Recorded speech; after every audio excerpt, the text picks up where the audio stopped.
Actually, I got into cybersecurity by happenstance.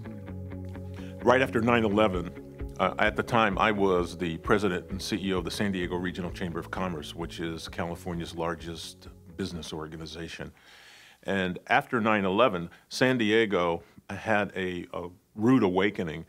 and that what happened in New York potentially could happen in San Diego. And when you look at the critical infrastructure that we have in a very confined area in San Diego, we had a nuclear power plant nearby, we had an airport in the middle of town, we have a huge biotech community, we have a third of the Navy fleet was here, and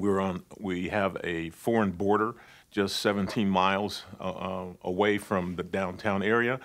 And so all that critical infrastructure pulled all government agencies and businesses together to have a conversation about what we should be able to do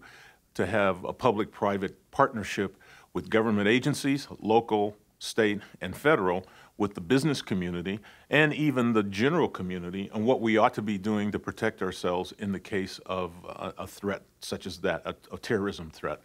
And as a result, there were a number of tabletops and discussions on sharing information and looking at what's the best way for San Diego to be able to pull together as a community to protect itself. Cybersecurity was one of the topic areas there. As a result of that,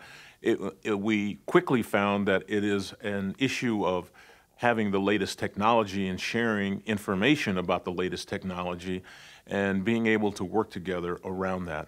And it crossed the line sometimes that government agencies had to be much more trusting of the private sector, and the private sector had to be much more aggressive talking about new technologies in order to help support government agencies that weren't developing some of those new technologies. And as a result of that,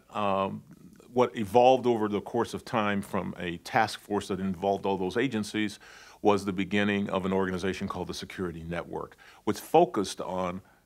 technology as it relates to counterterrorism and for security of critical infrastructure systems. Cybersecurity was an integral part of that. So there are a lot of companies that emerged out of that environment, and quite frankly, it's a new industry that has been born that companies are now having much more engagement with to ensure that they have protection of their systems, protection of their customer base, and protection of the information that they provide in their business environment.